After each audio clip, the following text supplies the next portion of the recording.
সালে 2 লক্ষ শিক্ষার্থী প্রায় ভোট দিয়েছে 30 আগস্টের পরীক্ষা দেওয়ার জন্য। সেখানে তো 30 জুনে অপশন ছিল, তাহলে কি তারা পারতো না 30 জুনে ভোট দিতে? সেই 2 লাখ শিক্ষার্থী কেন 30 জুনে ভোট দিল না? তারা কেন 2 মাস সময় বেশি চাচ্ছে? নিশ্চয়ই এখানে কোনো যৌক্তিকতা রয়েছে এবং কারণ রয়েছে। এই কারণে তারা আজকে কেন স্টুডেন্টরা হাজির হলো না? আমরা তো কোথাও খুঁজে পাইনি, শুধু আপনাকে ছাড়া কাউকে পাইনি আমরা। আপনি এই যে নিউজ ভাইরাল করার জন্য উল্টাপাল্টা প্রশ্ন আমাকে করবেন না। নিউজ ভাইরাল করার জন্য আমরা 10টায় প্রোগ্রাম ছিল, আমরা 11টায় আপনার প্রোগ্রামে আপনি এসেছি। তো আমাকে এখন ব্যানারটা সেট করতে দেন। আপনি দেখেছিলেন আমরা এখানে সভা হচ্ছে, আপনি দেখেছেন এখানে সভা হচ্ছে, হাজির হলো। আপনি দেখেছেন এখানে সভা হচ্ছে, এখানে পুলিশ রয়েছে, এখানে আমাদেরকে দাঁড়াতে দেওয়া হচ্ছে না, আমরা আমাদের আপনাদেরকে অবস্থান 5 নেওয়া মিনিট দিব, হচ্ছে। আপনারা কতজন হাজির হবেন এখানে? আমরা আপনাদেরকে 5 মিনিট দিব, তারপরে আমরা আপনাকে প্রশ্ন করব। 10 মিনিট দিব, আপনি 10 মিনিটে কতজন? ঠিক আছে, আপনি আমাকে 10 মিনিট সময় দেন। হ্যাঁ। আমি তো এক্স্যাক্টলি বলতে পারছি না আমি কতজন নিয়ে আসতে পারবো, কারণ আমি তো লিডার না, তাই না? আমি এখানে আমার আপনি কোন কলেজের যৌক্তিকতা শিক্ষার্থী? অবস্থান আপনার নাম কি? আপনি কোন ইয়াতে পড়েন? আপনার পরিচয়টা সেটা আমি একটু দিবেন? বলতে পারছি না। না না, একটু বলতে হবে তো। আপনি আমি আইডিয়াল কলেজের শিক্ষার্থী, আপনার আমি নাম কি? বিজ্ঞান বিভাগের শিক্ষার্থী। আচ্ছা, আপনার আমি নাম? আমার নামটি বলতে চাচ্ছি না।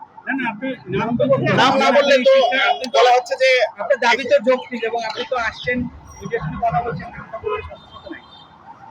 আপনি বলেন নাম না বললে আপনার রিস্কে কি দিয়ে আপনি 10 মিনিটে ব্যানার সেট করেন, আমরা 10 মিনিট অপেক্ষা করছি, তারপরে আমরা একই প্রশ্ন করব।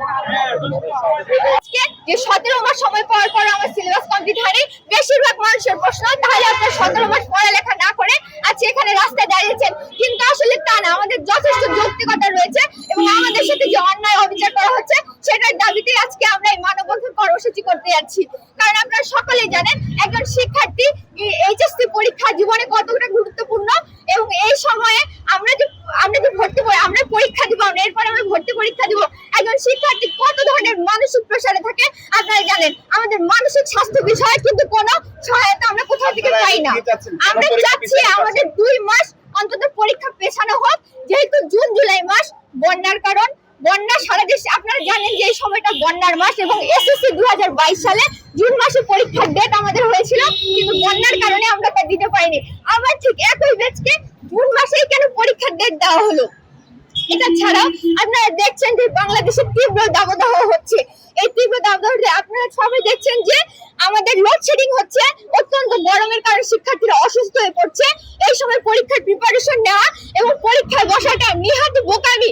শিক্ষা মন্ত্রণালয় কেন আমাদের দিকে এইসব বিষয়ে কথা বলছে না? এটা ছাড়াও আপনারা দেখেছেন যে এর আগের বছরে ডেঙ্গু মহামারী ডেঙ্গু বাংলাদেশে ভয়ঙ্কর আকার ধারণ করেছিল। ডেঙ্গুর সময় কিন্তু বেশিরভাগ শিক্ষার্থী অসুস্থ হয়ে পড়েছিল প্রথম বর্ষের শেষ দিকে। ডেঙ্গু পরীক্ষার পরে ডেঙ্গু চলে যাওয়ার পরে আবার আমাদের পরীক্ষা বসানো হচ্ছে। এক বছরে 5 থেকে 6 বার একটি শিক্ষার্থীকে 1 বছরের মধ্যে পরীক্ষায় বসানো, এবং ইন্টারের সিলেবাস এত বড় 5 থেকে 6 মাস, এবং কি রোগ বালাই বিপদ আপদ নানা ধরনের অসুখ বিসুখ মানুষের হতে পারে।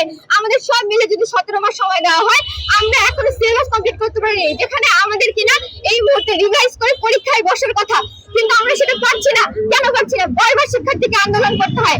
আমরা কেন আন্দোলন করে আমাদের দাবি আদায় করবো? এই যে কয়েক লাখ পরীক্ষার্থী, আপনি একা আসলেন,